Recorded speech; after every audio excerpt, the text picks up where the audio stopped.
Hola y bienvenidos, bienvenidas a la clase número 14 y anteúltima del curso 4 de termodinámica, en la que vamos a ver la primera parte de los ejercicios de aire húmedo.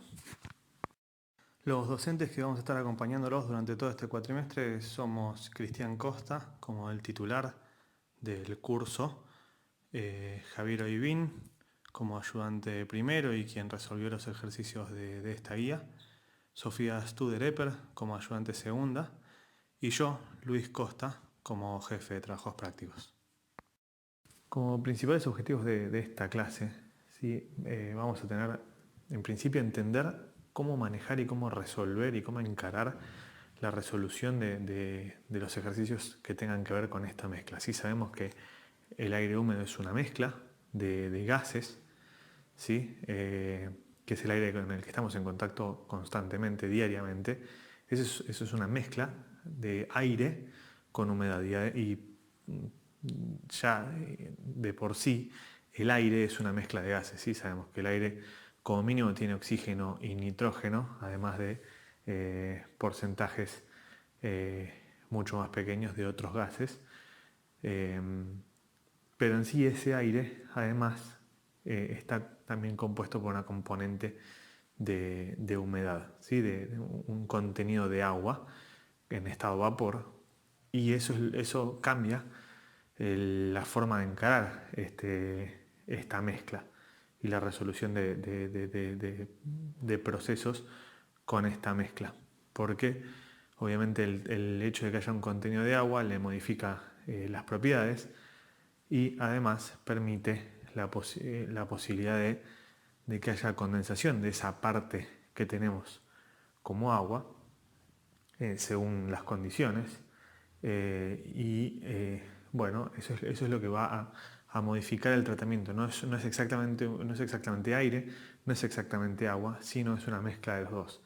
Y como ya conocemos de tratamiento de mezclas, las propiedades van a ser determinadas por una especie de promedio ponderado entre las dos partes que forman esta mezcla.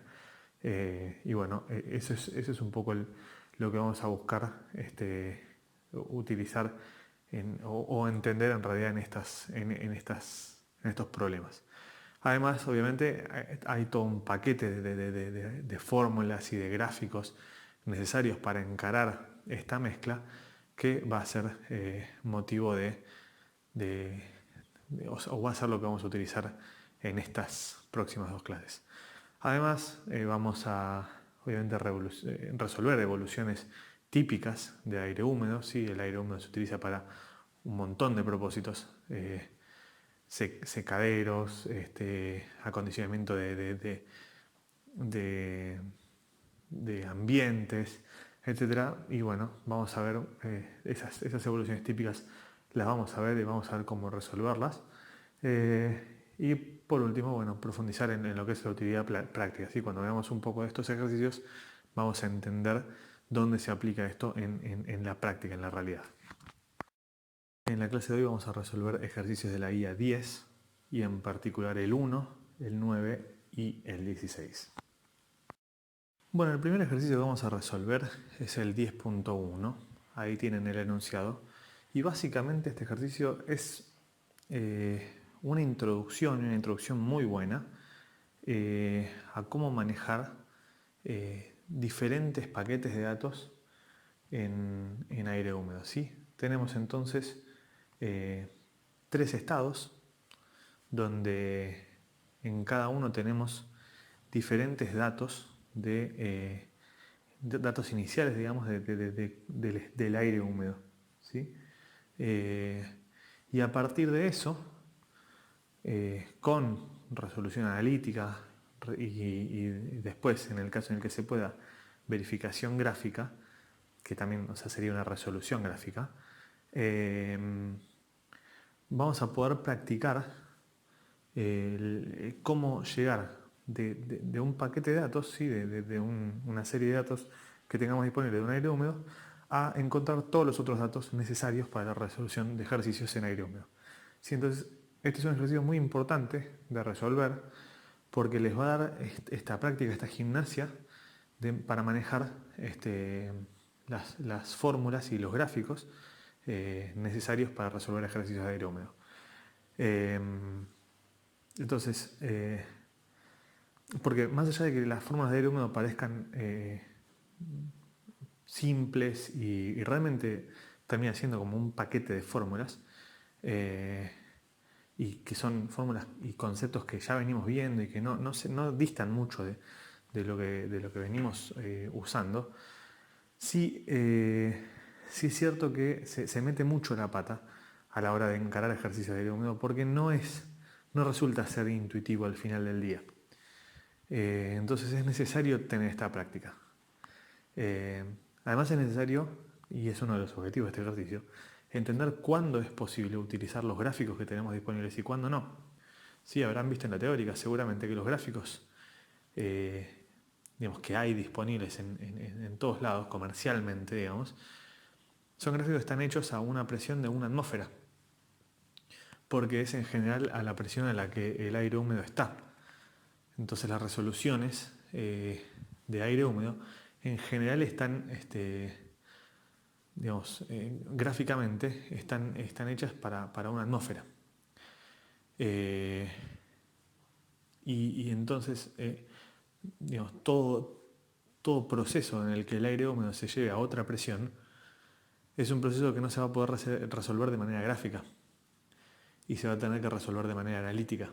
Entonces, de ahí la importancia de este ejercicio para abrir los ojos en ese sentido y no caer en la tentación de usar un gráfico sin darnos cuenta que para un determinado estado de un problema o para más de un determinado estado en un problema no vamos a poder hacerlo por esta situación justamente de que no está a la presión a la que se encuentra ese gráfico. Sí, sabemos que cuando cambia la presión cambian las propiedades de un aire húmedo, de un gas cualquiera. ¿Sí? Y sabemos que la mezcla de aire húmedo es una mezcla que se puede considerar como un gas ideal, es una mezcla de gases ideales, por eso se puede considerar un gas ideal. Y me imagino en la teórica lo habrán visto, que ¿por qué se puede considerar el vapor de agua como un gas ideal? Bueno, por las presiones parciales del vapor de agua que se manejan en las mezclas de aire húmedo. Como saben, las mezclas de aire húmedo tienen una proporción de vapor de agua muy baja, por lo tanto su presión parcial es muy baja y se puede considerar y está dentro, digamos, de la zona de gas ideal, ¿sí? De considerar ese vapor de agua como un gas ideal. Entonces, al mezclarse con aire, que es un gas ideal, o que se encuentra siempre en condiciones de gas ideal, entonces la mezcla va a ser un gas ideal. Entonces, si a un gas ideal le modifico la presión, sus variables termodinámicas, su estado termodinámico cambia. Y al cambiar, entonces la gráfica que está hecha para una atmósfera ya no es la misma. Conceptualmente y digamos esquemáticamente es igual, pero las propiedades que voy a leer a una determinada combinación de datos van a ser distintas para una presión de una atmósfera que para una presión de 5 atmósferas, por ejemplo. Entonces, de ahí la importancia de este ejercicio. ¿Sí? Entender cómo resolver, cómo encarar, digamos, diferentes paquetes de datos para encontrar el resto de los datos de un aire húmedo, entender cómo manejar las gráficas, entender cuándo vale usar las gráficas y cuándo no vale usar las gráficas. Empezamos entonces con el estado 1, ¿sí? Donde tenemos la temperatura de bulbo seco, 25 grados centígrados, y la temperatura de bulbo húmedo, 20 grados centígrados, además de la presión total, que es de una atmósfera. Si bien ahí abajo a la derecha tenemos el ciclométrico esquemático de este punto, ¿sí? El punto 1 es un punto no saturado. Está claro porque la temperatura de bulbo seco no es igual a la temperatura de bulbo húmedo, ¿sí? Lo que vemos ahí en ese diagrama es el primer proceso que tenemos que entender, ¿sí? El proceso por el cual se mide la temperatura de bulbo húmedo de un aire húmedo es un proceso de saturación adiabática, ¿sí? O sea, el proceso de saturación adiabática es un proceso donde un aire que no está saturado se lo satura agregando la humedad de manera isoentálpica. Entonces, al movernos por ese proceso de saturación adiabática, llegamos a la saturación y leemos en el eje de temperaturas, abajo, moviéndonos verticalmente, leemos la temperatura y esa es la temperatura de saturación adiabática, que por la relación de Lewis es la temperatura de bulbo húmedo. Eso es lo que nos está diciendo la relación de Lewis, que obtener la temperatura de bulbo húmedo de un aire húmedo es igual que el proceso de saturación adiabática. ¿Sí? Entonces, podemos decir que la entalpía en el punto no saturado es igual a la entalpía en el punto de saturación adiabática. Sí, obviamente porque el proceso es isentálpico, como vemos ahí en el gráfico. Y para eso tenemos que obviamente usar la fórmula de cálculo de entalpía. La fórmula de cálculo de entalpía la tienen, está ahí, digamos, es el aporte a la entalpía de la mezcla de ambas partes que forman la mezcla, ¿sí? Entonces tenemos la parte del gas, que es del aire, que es Cp por la temperatura, porque es un gas ideal, más la parte del vapor, que es, tenemos una parte que es un calor de vaporización a una temperatura de referencia, más el Cp por la temperatura a la que estamos queriendo calcular la entalpía. Todo eso afectado por el factor el que cambia las unidades de este cálculo. En vez de hacer energía por kilo de humedad, kilo de vapor, la cambia a energía por kilo de aire seco, ¿sí?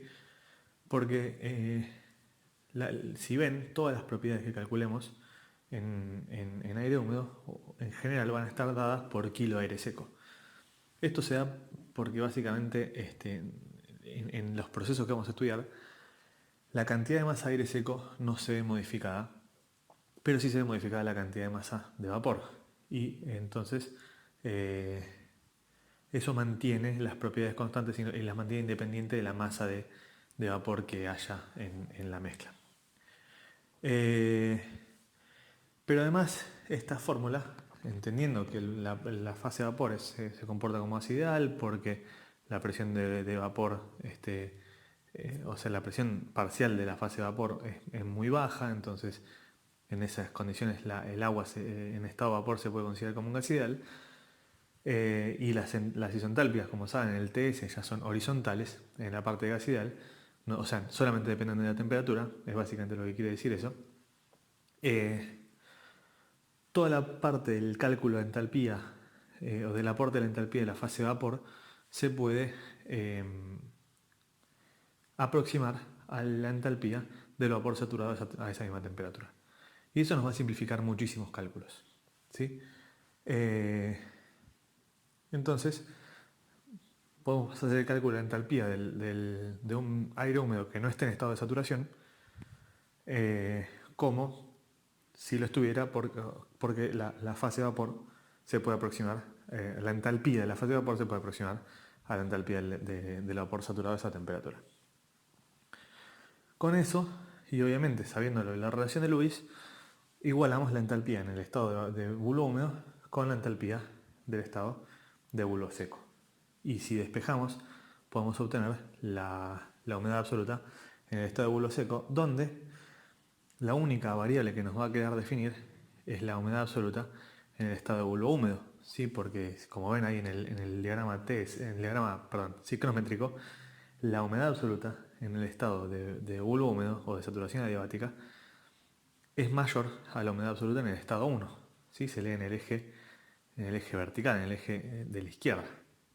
Entonces, todo el resto de los datos son o se buscan en una tabla o son datos, el CP por ejemplo, pero nos falta la humedad absoluta en el estado de bulbo húmedo que vamos a calcular en la próxima hoja.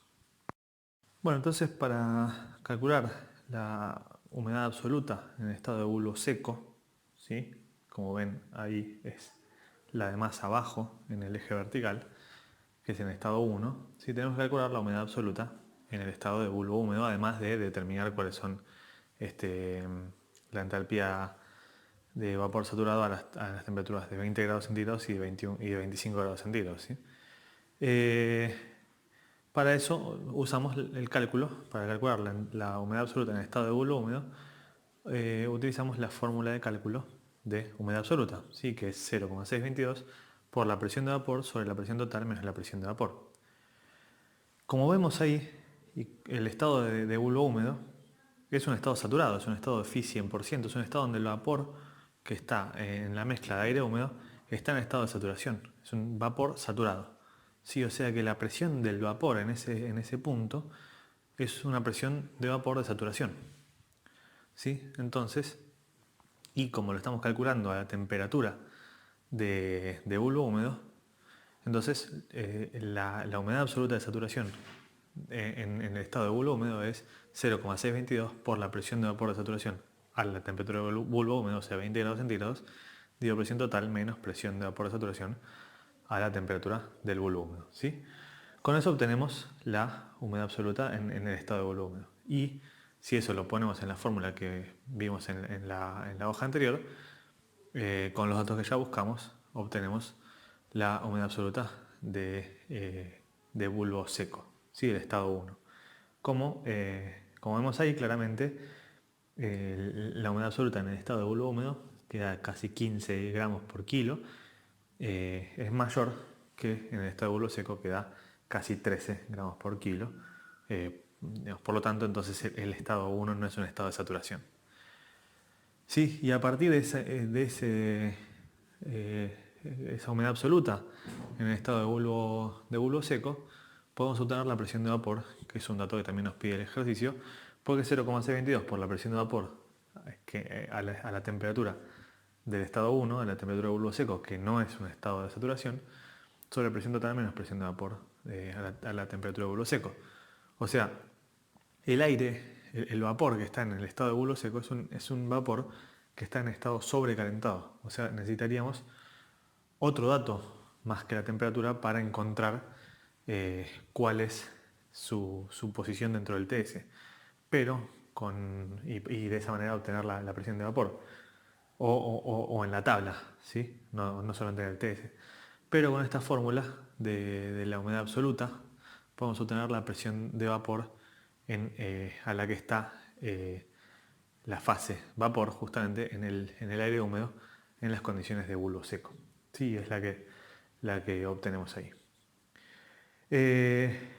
Y a partir de esto, ¿sí? A partir de lo que calculamos, ya tenemos la temperatura de bulbo seco, tenemos la humedad absoluta de bulbo seco, podemos calcular entonces la entalpía en el punto 1, que lo podemos calcular ya sea con el estado de bulbo seco o lo podemos calcular también con el estado de bulbo húmedo.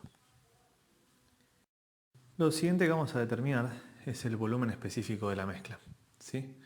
Que como saben, y como les expliqué en el caso anterior, lo vamos a determinar como metro cúbico de mezcla de aire húmedo por kilo de aire seco que hay en esa mezcla, ¿sí? Y como también les expliqué en el slide anterior, la mezcla aire húmedo se puede tomar como que se comporta como gas ideal.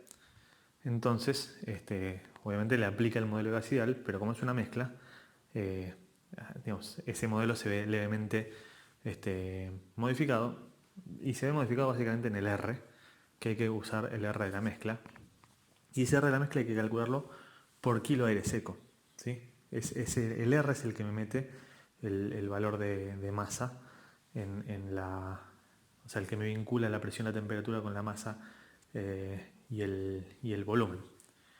Entonces, ese R lo voy a calcular como R del aire seco más el porcentaje de humedad, perdón, el porcentaje de vapor que hay por kilo de aire seco, que es el W, la humedad absoluta, por el R del vapor, ¿sí?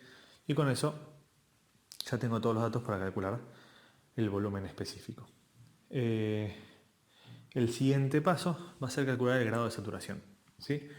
Que, como ven, la fórmula de cálculo del grado de saturación es la humedad absoluta en el estado de bulbo seco dividido la humedad absoluta de saturación, ¿sí? Donde esa humedad absoluta de saturación, como ven en el diagrama ciclométrico esquemático que tenemos abajo a la derecha, se calcula, la humedad absoluta de saturación se determina a la misma temperatura de bulbo seco, ¿sí? Esa es la humedad absoluta de saturación, como por definición. Si en un punto que no está saturado, me muevo a la misma temperatura de bulbo seco hasta la saturación y obtengo en el eje de la izquierda, en el eje de humedades absolutas, la humedad absoluta de saturación. Con eso, o sea, lo que voy a obtener es digamos, a qué porcentaje de la saturación se encuentra mi punto, qué tan lejos estoy de la saturación, ¿sí?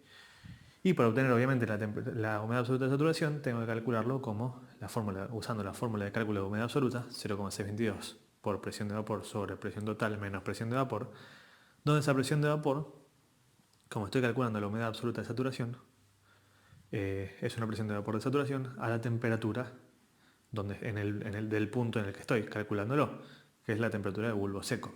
¿Sí? Es la misma temperatura que la del punto 1, son 25 grados centígrados. Con eso obtengo la humedad absoluta de saturación, la humedad absoluta del punto 1, la humedad absoluta de bulbo seco, digamos, ya la tengo, calculo el grado de saturación que me da 63%. ¿Sí? Por otro lado, tengo otro parámetro que se llama humedad relativa, ¿sí? Que se lo denomina phi, y que es en general lo que está graficado en el ciclométrico, y que es en general el dato que tenemos cuando vemos los reportes del tiempo o cuando queremos ver el estado del tiempo actual o el pronóstico. Ese porcentaje de humedad es la humedad relativa o el grado de saturación, ¿sí? Que la humedad relativa se define como presión de vapor sobre presión de vapor de saturación a esa misma temperatura. Que entonces sería como decir, es lo mismo, es ver a qué tan cerca estoy de tener saturado, pero específicamente la parte vapor de mi aire húmedo. Qué tan cerca estoy de tener saturado la fase vapor del aire húmedo, porque es justamente qué tan lejos está de su presión de vapor de saturación. Y si reemplazamos la fórmula de cálculo de humedad absoluta en el grado de saturación y recordamos que la presión de vapor es muy chiquita, es despreciable respecto a la presión total, entonces vamos a ver cómo el grado de saturación me queda muy similar a la humedad relativa. Sí. Bueno, el cálculo de phi, la humedad relativa, ya sacamos la presión de vapor, ya tenemos la presión de vapor de saturación a la temperatura de bulbo seco, que son 25 grados centígrados, o la obtengo, que vemos que me da 63,4%, que es casi lo mismo que el grado de saturación. Sí, o sea que es una buena aproximación decir que el grado de saturación es igual a la humedad relativa. Y por último, tenemos la determinación de la temperatura de rocío, ¿sí? Perdón. La temperatura de rocío se obtiene a partir del enfriamiento de un aire húmedo no saturado hasta la saturación, pero sin quitarle ni agregarle agua, ¿sí? O sea, que el W se mantiene constante. O sea, es moverme hacia la izquierda, como van a ver en el ciclométrico de abajo a la derecha, moverme hacia la izquierda hasta phi 100% y obtener la temperatura de rocío en el eje de temperaturas. ¿Sí? Esa es la temperatura de rocío. Como no agregué ni saqué agua, la presión de vapor en esa mezcla es exactamente la misma que en el estado de bulbo seco. Y esa presión de vapor en el estado de rocío se convierte en una presión de vapor de saturación. Entonces, para obtener la temperatura de rocío de manera analítica, lo que tengo que hacer es usar esa presión de vapor como un estado de saturación y ir a la tabla de vapor saturado y esa presión de vapor de saturación ver a qué temperatura de vapor o qué temperatura del agua se manifiesta. Y bueno, ahí vemos que es unos 17 grados centígrados. Seguimos entonces con el estado 2, ¿sí? Donde tenemos como datos la temperatura del bulbo húmedo y en este caso, distinto al caso anterior, tenemos la temperatura de rocío. Recuerden que en el caso anterior teníamos la temperatura de bulbo seco. Entonces, como tenemos la temperatura de rocío como dato inicial y sabemos que, como ven en el diagrama ciclométrico esquemático de abajo a la derecha, que el punto de rocío es es un punto de enfriamiento. O sea, se obtiene enfriando el aire en las condiciones, el aire húmedo en las condiciones de bulbo seco, sin agregar ni sacar agua, ¿sí? Vapor de agua.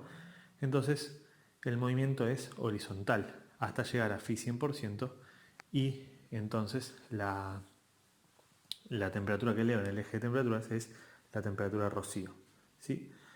De la misma manera, con esa temperatura de rocío puedo hacer el camino inverso y obtener la humedad absoluta que tengo en esa temperatura de rocío, que es igual a la humedad absoluta que tengo en la condición de bulbo seco, ¿sí?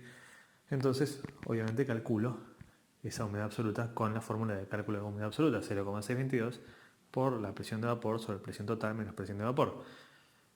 Y como el estado de rocío es un estado de saturación, es un estado de phi 100%, la presión de vapor que voy a poner ahí es la presión de vapor de saturación, es la presión de vapor de la tabla de vapor saturado, ¿sí? A la temperatura de rocío. Con eso calculamos la humedad absoluta en el estado de rocío, que es igual a la humedad absoluta en el punto 2, que es el punto de bulbo seco, ¿sí? Y también me permite obtener la presión de vapor. ¿Sí? La presión de vapor es la misma, como la humedad absoluta es la misma, la presión del vapor, la presión parcial del vapor en esa mezcla, en las condiciones de temperatura de rocío, las condiciones de temperatura de bulbo seco, perdón, es la misma. ¿Sí? Es la presión de vapor de saturación a la temperatura de rocío. Y el otro punto que tenemos es la temperatura de bulbo húmedo, que como sabemos por el ejercicio anterior, se obtiene a partir de un proceso isentálpico desde el punto de bulbo seco, ¿sí? Entonces, la entalpía con la temperatura de bulbo húmedo la puedo calcular, porque puedo calcular la humedad absoluta en el punto de bulbo húmedo, como lo calculamos en el ejercicio anterior, y con la temperatura calculo la entalpía en el punto de bulbo húmedo, que es igual a la entalpía del punto de bulbo seco. Y ahí las incógnitas que voy a tener son la temperatura y la humedad absoluta, ¿sí? Que la humedad absoluta la acabo de calcular, entonces puedo despejar de ahí la temperatura de bulbo seco, como ven en la última fórmula de esta hoja.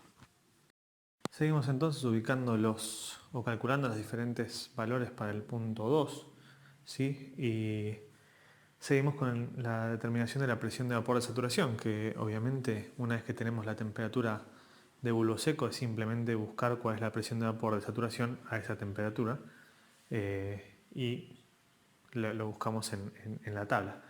Con esa temperatura de saturación con esa presión de vapor de saturación vamos a poder calcular la humedad relativa. ¿Sí? A partir de la presión de vapor dividido la presión de vapor de saturación, calculamos la humedad relativa, que da alrededor de 7%. También calculamos el volumen específico, es exactamente igual al punto anterior, utilizamos la fórmula, el modelo de gases ideales, pero modificado para el cálculo para aire húmedo, ¿sí? Donde calculamos el volumen específico en metros cúbicos de aire húmedo, de mezcla, por kilo de aire seco. Y después calculamos la humedad absoluta de saturación, ¿sí? Que lo que vemos ahí es calcular la humedad absoluta en un punto de saturación a la misma temperatura que la temperatura de bulbo seco, ¿sí? Entonces con eso podemos ver qué tan lejos de la saturación está, ¿sí? A partir del grado de saturación, que es la humedad absoluta, dividido la humedad absoluta de saturación, que vemos que nos da 6%. Donde vemos entonces que acá la humedad absoluta de saturación y la humedad, el grado de saturación y la humedad relativa empiezan a tener alguna cierta diferencia, tampoco tan grande, pero empiezan a tener una cierta diferencia.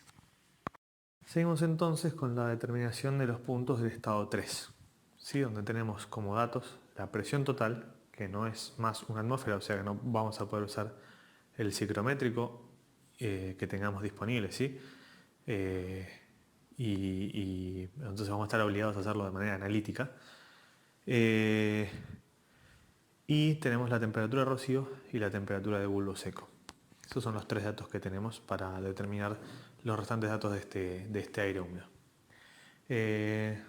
Más allá de que no se pueda hacer digamos, el ciclométrico que tenemos no se puede utilizar, el que tenemos impreso, el que se puede conseguir en cualquier libro, sí, el ciclométrico a esta presión va a tener la misma forma que el ciclométrico a cualquier presión, ¿sí? Entonces se puede hacer un ciclométrico esquemático, como ven ahí abajo a la derecha, para ver dónde uno está parado, ¿sí? Y como vemos, la temperatura de rocío, a partir de la temperatura de rocío y la temperatura de bulbo seco, se puede determinar el estado 3, dónde está, ¿sí? Porque sabemos que la humedad absoluta es igual en el caso de rocío que en el caso de bulbo seco. Entonces, por eso es que de esa manera vamos a calcular, lo primero que vamos a calcular es la humedad absoluta, ¿sí? Con 0,622 por la presión de vapor dividido la presión total menos la presión de vapor, donde va a ser más cómodo calcularlo en el estado de rocío, porque la presión de vapor en el estado de rocío es la presión de vapor de saturación a la temperatura de rocío, ¿sí? Entonces voy y busco esa presión a la temperatura de rocío, la presión de vapor de saturación, y calculo la humedad absoluta.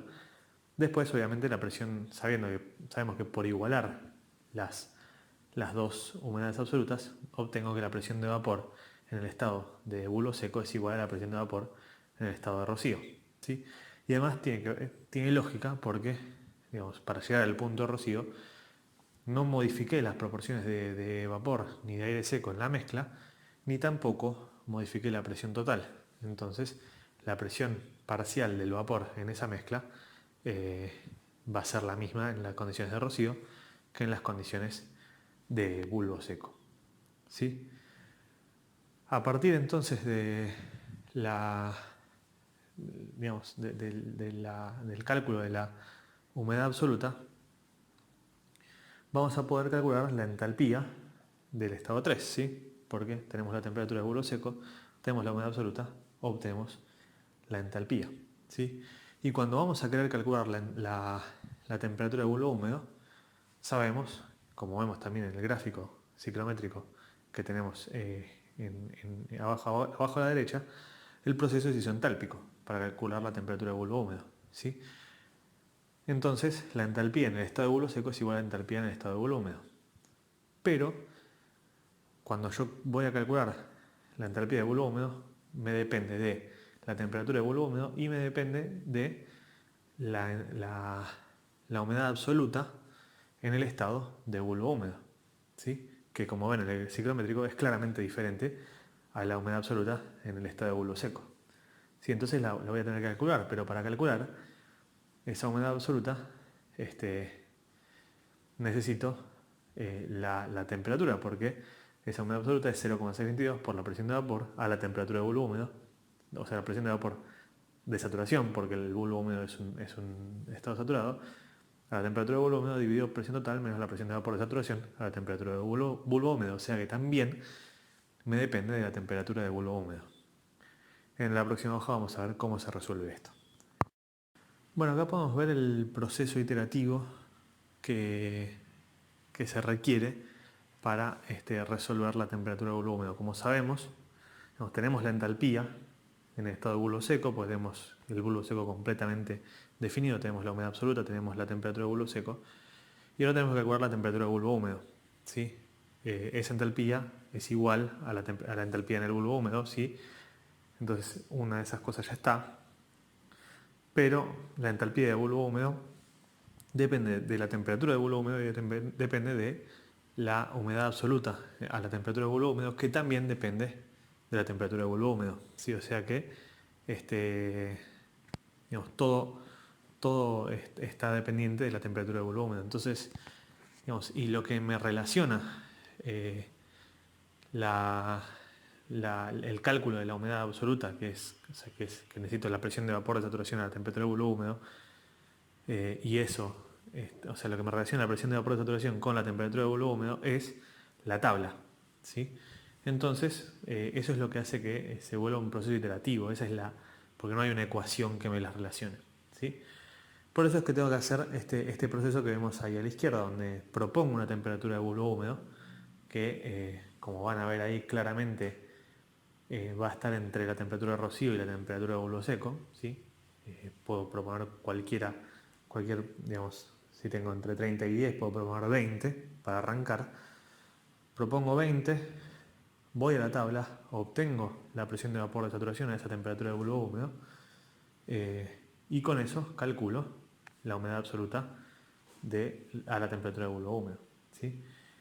Y con la temperatura de bulbo húmedo que propuse y la humedad absoluta a la temperatura de bulbo húmedo que calculé, con esa propuesta calculo la entalpía en el punto de bulbo húmedo y la comparo con la entalpía en el punto de bulbo seco, ¿sí? Que es esa instancia de pregunta, ¿sí? Y esa igualación es una igualación a nivel ingenieril, ¿sí? Estamos buscando una igualación al primer decimal, al segundo decimal, no mucho más que eso, ¿sí? Y si es igual, obtengo entonces la temperatura, esa temperatura de bulbo húmedo que propuse es la correcta. Si no es igual, voy a tener que proponer una nueva, ¿sí? Y es la vuelta al ciclo arriba, como vemos ahí. Obviamente, si no es igual, si es mayor, si la entalpía de bulbo húmedo que yo calculé a partir de mi propuesta es mayor que la entalpía de bulbo seco, entonces voy a tener que bajar la temperatura. La nueva temperatura de bulbo húmedo que voy a proponer va a ser menor a la que había propuesto inicialmente. Y si la entalpía de bulbo húmedo que yo calculé con la temperatura de bulbo húmedo que propuse es menor, bueno, voy a tener que aumentar la temperatura de bulbo húmedo que voy a proponer. Sí, básicamente ese es el proceso iterativo que me termina dando que la temperatura de bulbo húmedo es de 16,4 grados centígrados, ¿sí? Como para tener el resultado final. Bueno, con eso calculamos la temperatura de bulbo húmedo. También podemos, a partir de la temperatura de bulbo seco, como ven ahí en el ciclométrico esquemático, podemos obtener la humedad absoluta de saturación, que es, de nuevo, es moverse a phi igual a 100 a la misma temperatura, ¿sí? O sea, ¿cuánto es la máxima cantidad de vapor de agua que me admite la mezcla de aire húmedo a la temperatura de bulbo seco en la que estoy? Eso es la humedad absoluta de saturación. Y la calculo con la fórmula de humedad absoluta, 0,622 por presión de vapor sobre presión total menos presión de vapor, donde esa presión de vapor es una presión de vapor de saturación a la temperatura de bulbo seco, ¿sí? Finalmente, los valores que quedan por calcular es el volumen específico, que se calcula como ya sabemos, el grado de saturación, que es la división entre la humedad absoluta y la humedad absoluta de saturación, y la humedad relativa, que es la presión de vapor sobre la presión de vapor de saturación a la misma temperatura, ¿sí? Donde vemos acá que el grado de saturación es de 27% y la humedad absoluta es de 28,8%. Hay una diferencia, pero tampoco es grande, ¿sí? Como para que vean que se pueden considerar iguales. Acá pueden ver la tabla final con todos los datos completos, todos los datos que calculamos en una sola tabla, digamos, la tabla completa de la guía, para que tengan para comparación. Bueno, acá tienen el diagrama ciclométrico, donde básicamente graficamos los puntos 1 y 2 únicamente, porque son los dos que se pueden graficar en el mismo diagrama ciclométrico. Y bueno, el 3 se graficaría, digamos, de manera análoga, pero en el diagrama ciclométrico específico para la presión de 3. Lo importante es que sepan cómo ubicar las isentálpicas, cómo ubicar las temperaturas, los phi en estos diagramas para cuando puedan, cuando tengan que buscar los puntos realmente en un diagrama real, puedan ubicarse. La otra cosa importante que me olvidé de aclarar en la diapositiva anterior es que, digamos, muy difícilmente les tomemos un ejercicio en el que tengan que resolver iterativamente el cálculo de una temperatura de bulbo húmedo a partir de los datos que teníamos, ¿no?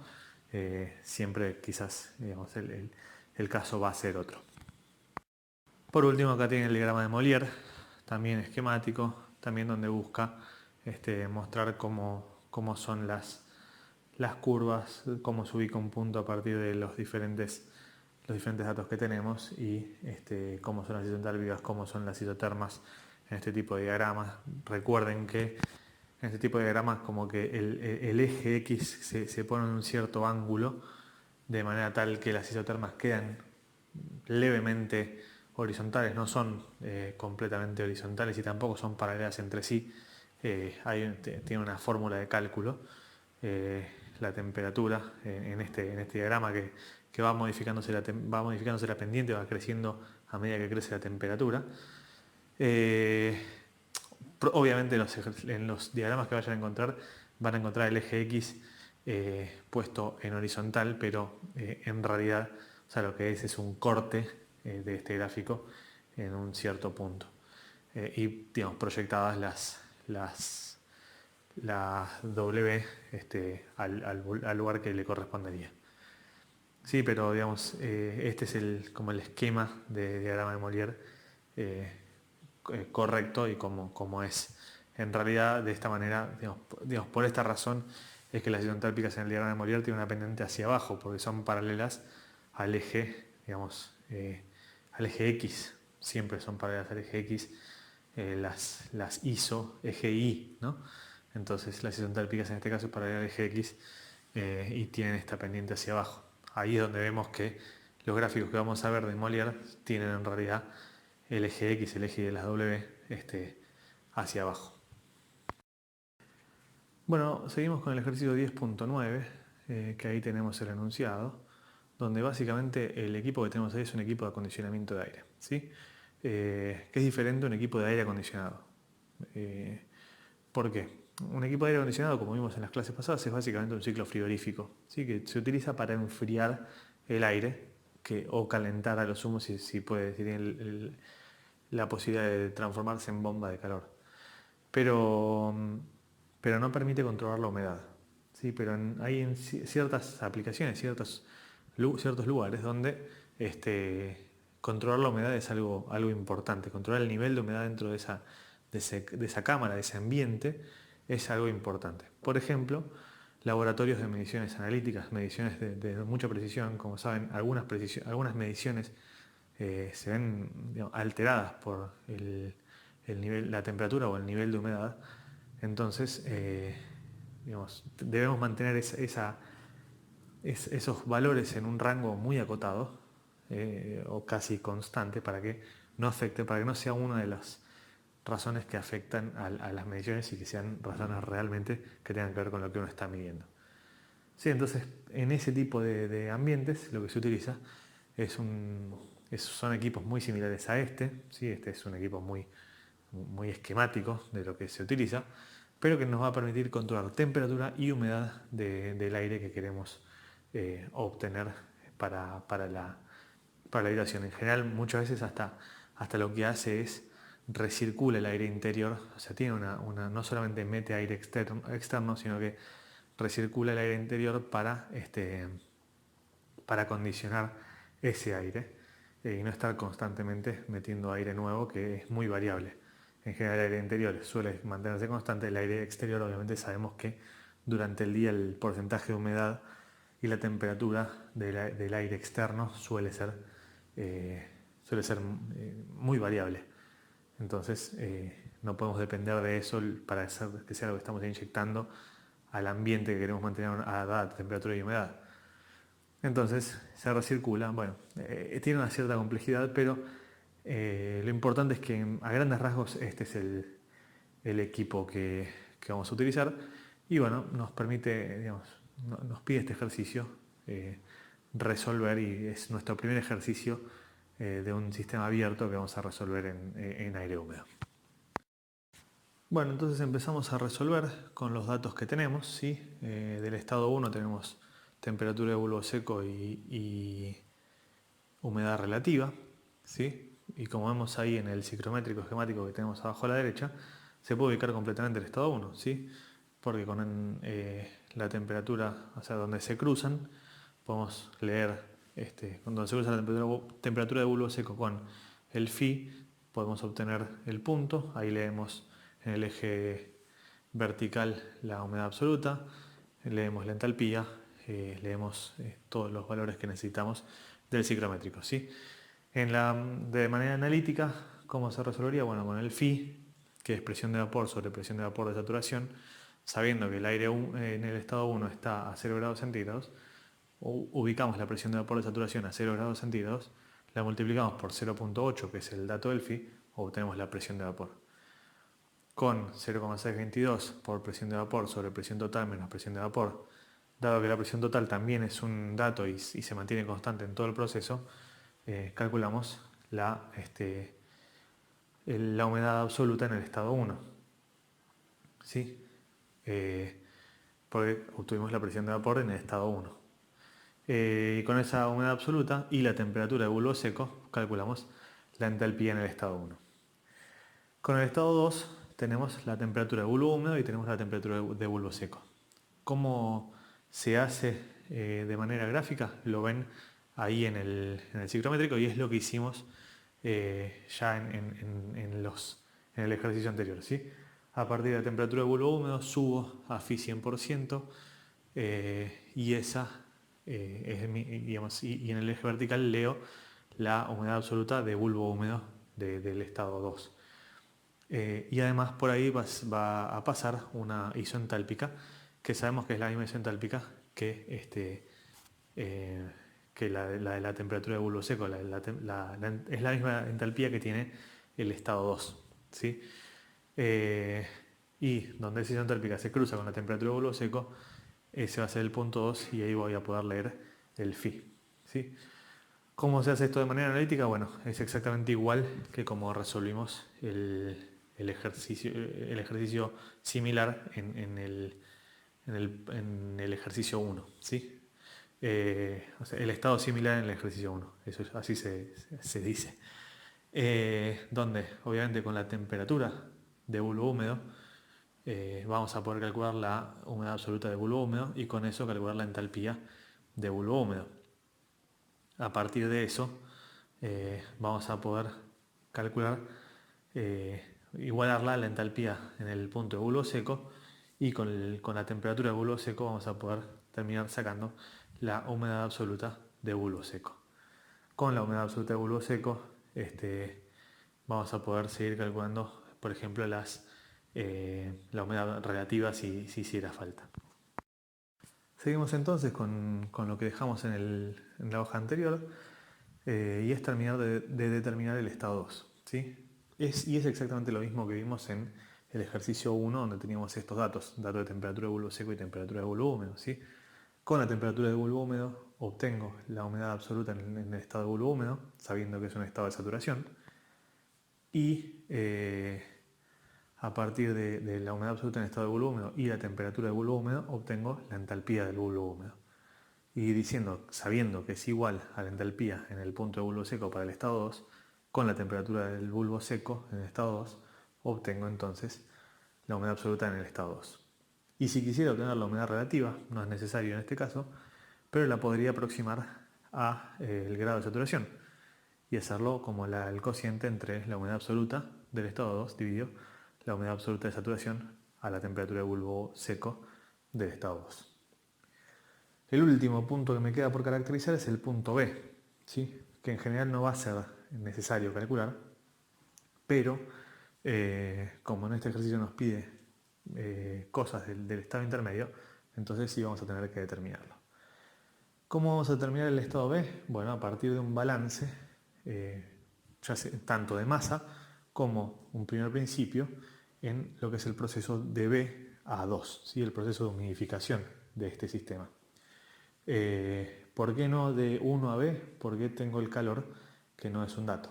Mientras que sí tengo datos de el agua que usamos para humidificar. ¿Sí?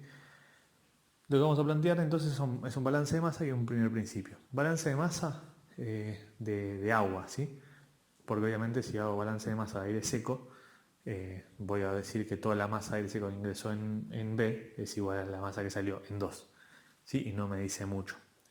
Pero sí, el balance de masa de agua lo que me dice es básicamente que la masa de agua con la que ingresó en el estado B es igual a la masa que le inyecté de agua es igual a la masa que salió en el estado 2. ¿Sí? Y si eso lo trabajo un poco, lo que básicamente me dice ahí, esa fórmula es que la masa de agua que yo inyecté es igual a la masa de aire seco por la diferencia en humedad absoluta que tiene el estado 2 y el estado B. ¿Sí? Obviamente todo lo que creció en humedad, el aire húmedo, es lo que le inyecté, es lo que básicamente dice esa fórmula. Y por otro lado tengo el primer principio, que me dice que toda la entalpía que ingresó, o sea la entalpía del estado B, del aire húmedo en el estado B, más la entalpía que yo inyecté, es igual a la entalpía que tiene que salir en el estado 2. Así que si lo trabajo un poco, me queda con este formato. Si yo uso estas dos fórmulas, me queda lo que vemos en la hoja, que la entalpía del agua que yo inyecté es igual al cociente de la diferencia de entalpía entre el estado 2 y el estado B y la diferencia de humedades absolutas entre el estado 2 y el estado B. ¿Sí? Y es un dato, ¿sí? Como tengo el dato del agua que estoy inyectando, ¿sí? Tengo las condiciones en las que lo estoy inyectando, puedo calcular la entalpía HW, ¿sí? Completamente, que es lo que vemos acá en la última parte de la hoja. Bueno, a partir de esta fórmula del que vimos en la hoja anterior y haber calculado la entalpía del agua que estoy inyectando en el proceso, puedo calcular la entalpía del punto B. Lo que me falta decir es que la humedad absoluta, o sea, es definir cuál es la humedad absoluta del punto B. Pero como sabemos que del estado 1 al estado 2 hubo un calentamiento, ¿sí? Únicamente un calentamiento, que es un calentamiento que se hace sin agregar ni sacar vapor de agua, ¿sí? Ni agua líquida ni nada. O sea, lo que se mantiene constante del estado 1 al estado B es la humedad absoluta, es el W. O sea que el W del estado 1 es igual al W del B en el estado B, ¿sí? Porque no se cambió. Lo único que se hizo es que se aumentó la temperatura de ese aire húmedo, ¿sí? Entonces, sabiendo eso, puedo obtener la entalpía del estado B, ¿sí? Acá Javier recalcula la entalpía del estado 2, pero ya la sabíamos, ya la habíamos calculado cuando determinamos la entalpía del estado de bulbo húmedo. Fíjense que hay una diferencia solamente en la parte de los decimales. Con eso y la fórmula, o sea, con la entalpía del estado B, la humedad absoluta del estado B y la fórmula de cálculo de la entalpía de un aire húmedo, voy a poder obtener la temperatura a la que se llega en el estado B, ¿sí? Acá lo hacemos con la fórmula expandida, con la fórmula con el R0 y con el Cp del vapor. Podrían hacerlo así o podrían hacerlo con la suposición, con la aproximación de que la parte de vapor es solamente la entalpía del vapor saturado a esa temperatura. Lo que van a tener ahí es algo iterativo, ¿sí? Porque van a tener les va a depender de la temperatura esa parte de la ecuación. Así que por eso es mejor utilizar la fórmula completa. Y por último, lo que podemos calcular de esta hoja es el calor. ¿Sí? Habiendo determinado la entalpía del punto B, teniendo la entalpía del estado 1, y planteando un primer principio para el aire húmedo, ¿sí? Vamos a decir que el calor es igual delta H más el W. Esto no cambia, ¿sí? No hay trabajo intercambiado. Entonces el calor es igual a todo el delta H. Que el delta H, acuérdense que es masa de aire seco, el flujo másico de aire seco por la instalación por la variación de entalpía entre el punto B y el punto 1. Bueno, y por último, para determinar la cantidad la masa de vapor, el flujo másico de vapor a inyectar, podemos hacer diversas cosas, pero quizás lo mejor es hacer el balance de masa de agua en la etapa de humidificación. Sí, que ya lo hicimos hace dos hojas, para obtener el estado B, ¿sí? Eso recuerden que nos dice que toda la humedad, que toda la masa de agua que se inyecta es igual al aumento de humedad en el aire húmedo. Básicamente nos dice eso, que ese aumento de humedad en el aire húmedo lo determinamos como masa de aire seco por delta de humedad absoluta. ¿Sí? Las humedades absolutas las tenemos, la humedad absoluta de B y la humedad absoluta de 2 ya la tenemos.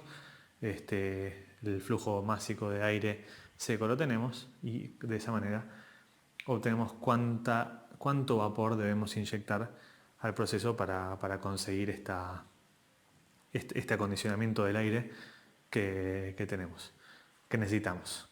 Y por último nos pide determinar las presiones parciales en el estado 2, que bueno, a partir de teniendo la presión total y teniendo la humedad absoluta en el estado 2, podemos determinar la presión de vapor, ¿sí? A partir de la fórmula, es 0,622 por la presión de vapor dividido la presión total menos la presión de vapor. Bueno, con eso obtenemos la presión de vapor en el estado 2 y además sabemos que, como es un gas ideal, cumple el tema de digamos, que la suma de las presiones parciales es igual a la presión total. Entonces la presión total es igual a la presión que ejerce la parte de aire seco más la presión que ejerce la parte del vapor. Y la presión que ejerce la parte del vapor es la presión de vapor en el estado 2, que la acabamos de calcular. Entonces restando obtenemos la presión parcial del aire seco en esa mezcla, ¿sí? Que como podemos ver, digamos, proporcionalmente es mucho mayor, o sea, es mucho más influyente el aire seco en la presión total que el vapor de agua, ¿sí? Y otra cosa que podemos ver en este ejercicio es que no, digamos, todo lo que vimos en el ejercicio 1 es algo que vamos a estar aplicando según como tenga el paquete de datos de acá en adelante, ¿sí?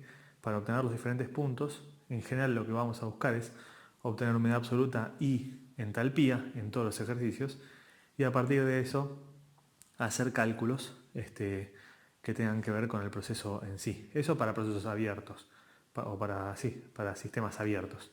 Cuando los sistemas son cerrados, bueno, probablemente tengamos que utilizar otra cosa que ya calculamos en el estado 1, en el ejercicio 1 digo, que era el volumen específico, porque puede ser que, digamos, al estar cerrado, el volumen es un valor interesante. Pero si se fijan, esta es la forma de resolver los ejercicios donde creo que la dificultad está más en entender conceptualmente qué es lo que estamos manejando, la sustancia que estamos manejando, que parece simple pero no lo es, y saber a quién le estoy, digamos, qué estoy calculando, cómo estoy calculando y básicamente eso. Pero si no, al fin y al cabo es un poco más de lo que venimos haciendo, más de lo mismo. Encaramos entonces el ejercicio 10.16, donde básicamente lo que tenemos es el estudio de una torre de enfriamiento de agua, ¿sí? Esto lo hablamos en algún ejercicio de ciclos, donde les comenté que muchas veces para recuperar la temperatura de un agua que se calienta en algún proceso, se utiliza, ese agua no se tira en general, si no se tiene un río, digamos, si el agua de enfriamiento que utilizamos en algún proceso, por ejemplo, en este caso, un condensador, ¿sí? Lo que dice este ejercicio es que tenemos un condensador, ¿sí? En un ciclo de potencia, o sea que va a condensar el vapor, y para condensar ese vapor utilizo agua líquida, ¿sí? Y ese agua líquida entra a una determinada temperatura al condensador, sale a otra temperatura del condensador, ¿sí? Ese agua puedo hacer diferentes cosas, como hablamos en esa clase que les comento. O si tengo un río cerca, lo que puedo hacer es tirarla al río y el río siempre va a estar dando agua a la temperatura que yo necesito o a una temperatura fría, y el río es el que se encarga como de regenerar la temperatura del agua, ¿sí? por mezcla. O si no tengo un río cerca, como pasa en muchos de los casos, utilizo lo que se llama una torre de enfriamiento de agua, ¿sí? Como ejemplo, ¿no? Puedo usar diferentes cosas, pero puedo utilizar una torre de enfriamiento de agua. Lo que hace la torre de enfriamiento de agua es poner en contacto aire atmosférico con el agua que quiero enfriar, ¿sí? Porque fíjense que el agua que se utilizó para condensar se calentó. Entonces al calentarse tengo que volver a enfriarla para volver a utilizarla en el condensador, ¿sí? Y ese enfriamiento lo logro con la torre. Poniendo en contacto aire atmosférico con ese agua, ¿sí? Y en el proceso que se produce en la torre de enfriamiento de agua, con ese contacto, digamos, el aire atmosférico que está en general, o se busca que esté no saturado, ¿sí? Evapora parte del agua.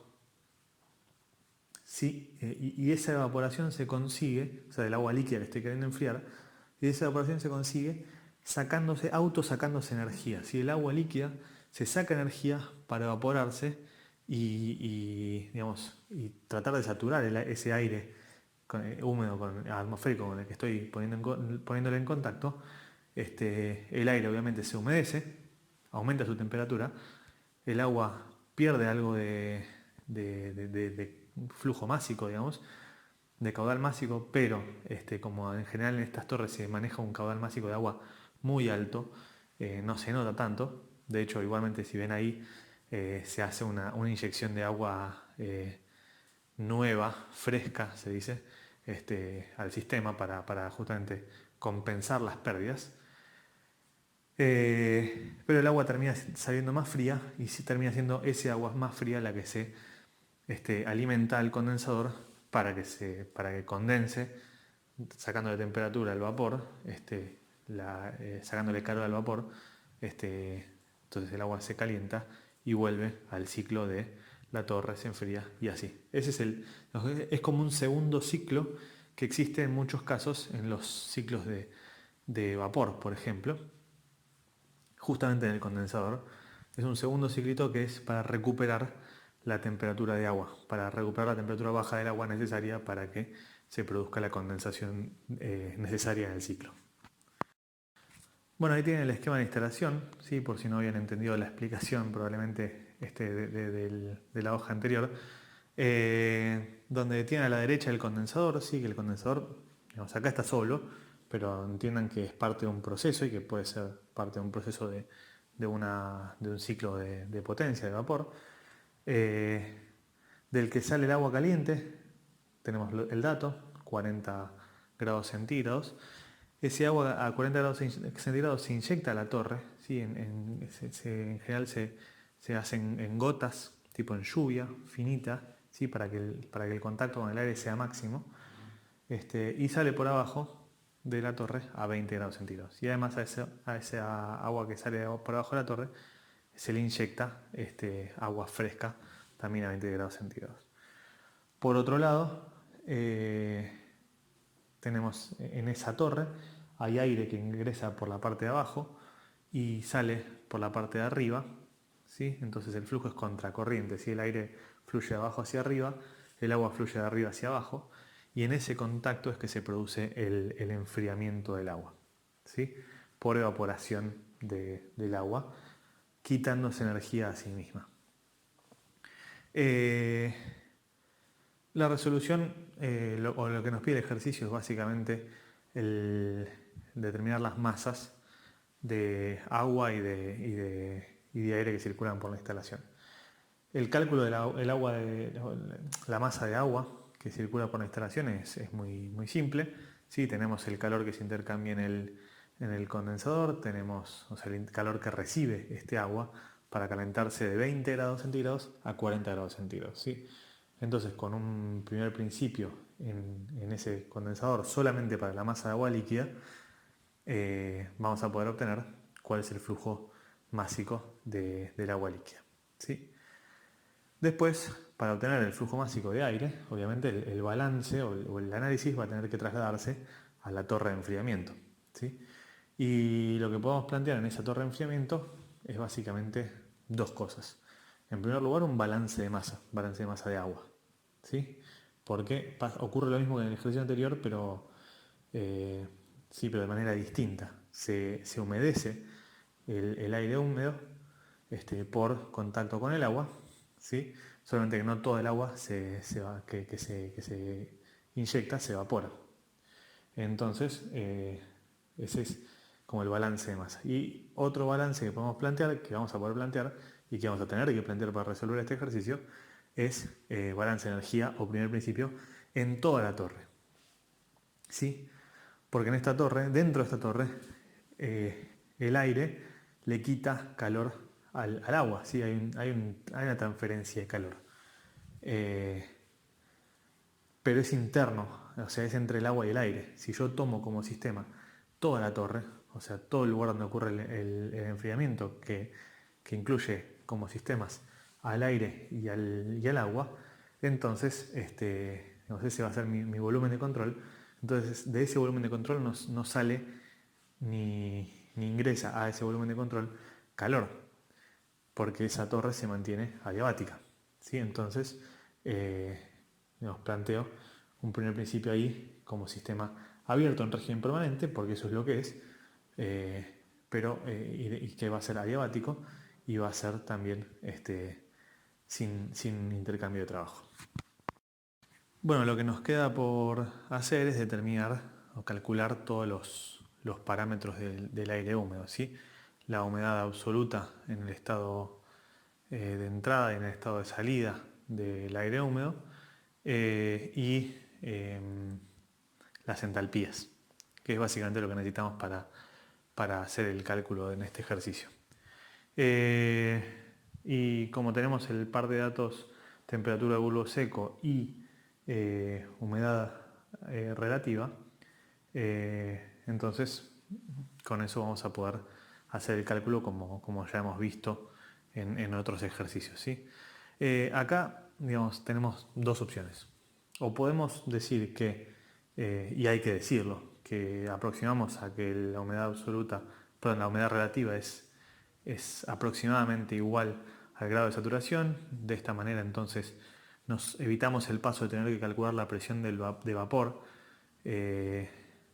y determinar así la humedad absoluta.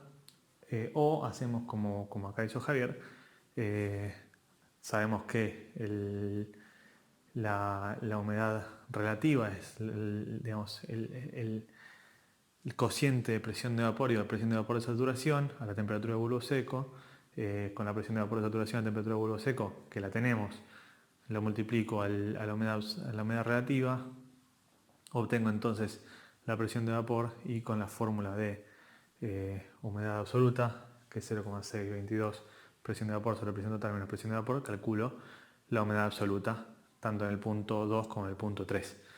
Perdón, en el punto 3 como en el punto 4, como los llamó acá Javier. O lo que podemos hacer es directamente calcular la humedad absoluta de saturación con la presión de vapor de saturación a la temperatura de bulbo seco, y eso lo multiplico por la humedad relativa y obtengo la humedad absoluta en el punto 3 y en el punto 4. Los dos caminos son válidos. Obviamente el segundo camino, el de suponer que la humedad relativa es igual al grado de saturación, tiene, digamos, esa suposición, eso que no es completamente preciso, pero tampoco es completamente impreciso. Así que no está mal. ¿Sí? Pueden elegir el camino que deseen siempre y cuando en la suposición hagan la aclaración de que están haciendo la suposición y lo dejen bien claro, ¿sí? Pero pueden elegir el camino que quieran. Teniendo entonces la humedad absoluta en el punto 3 y en el punto 4, teniendo la temperatura de bulbo seco, podemos calcular la entalpía tanto en el punto 3 como en el punto 4. Y con eso vamos a poder calcular lo que nos pide el ejercicio. Bueno, a partir de todo lo que calculamos vamos a poder plantear un balance de energía, un primer principio, donde, como sabemos, no hay intercambio de calor, no hay intercambio de trabajo. Y obviamente este primer principio va a tener que tener en cuenta la entalpía con la que entra la masa de agua de reposición, ¿sí? Que, como sabemos, lo que vamos a reponer de agua, ¿sí? Que eso sale del balance de masa, lo que vamos a reponer de agua es igual a lo que se evaporó, ¿sí? Es el aumento de agua, el aumento de humedad en la corriente de aire húmedo, ¿sí? Que lo vimos en el balance de la primera hoja que quedaba resuelto en la segunda hoja. Sí, pero si uno lo piensa claramente, lo que uno tiene que reponer es lo que se consumió en la evaporación que ocurre en la torre, ¿sí? Entonces ese M5 es igual a la masa de aire por la diferencia de humedades absolutas. Con eso no me quedan incógnitas más que la masa de aire seco que circula por la torre de enfriamiento, ¿sí? Pero lo que me pide el ejercicio no es la masa de aire seco, sino la masa de aire atmosférico, ¿sí? La masa de aire total, ¿sí? Que si yo lo quiero calcular es básicamente la masa de aire seco por 1 más la humedad absoluta de ingreso, ¿sí? O sea, si yo quiero calcular la masa de aire seco, la masa de aire atmosférico que tengo que meter a la torre, es la masa de aire seco por 1 más la humedad absoluta de ingreso, no la de salida, porque eso es una masa de aire húmedo más grande porque tengo mayor cantidad de humedad, ¿sí?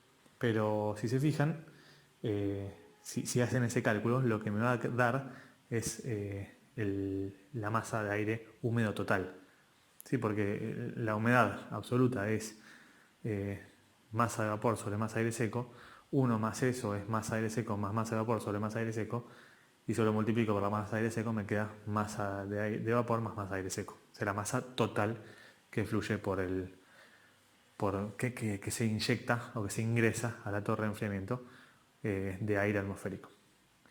Y bueno, después el cálculo de la masa que se tiene, de agua que se tiene que reponer con el resultado del balance de masa. Se calcula básicamente la masa de aire seco por la diferencia de humedad absoluta entre la entrada y salida de la torre.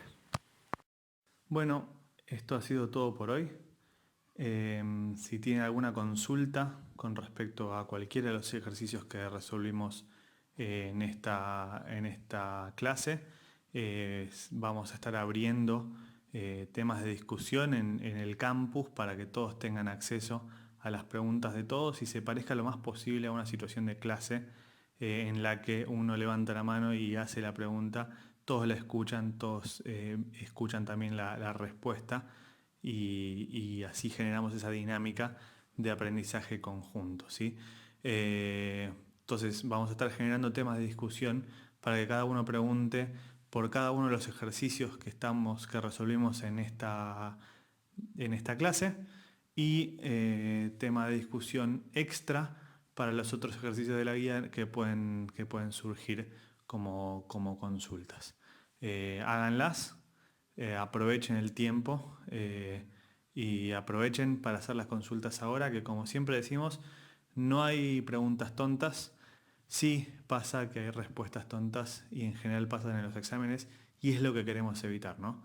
Queremos evitar que lleguen hasta la situación de examen con dudas y sea ese el momento en el que aparecen esas dudas, ¿sí? Las dudas tienen que aparecer en clase y tienen que hacerlas a los docentes para poder aprender, como contábamos, para poder entender lo que hacemos y poder tener el conocimiento necesario para aprobar el examen.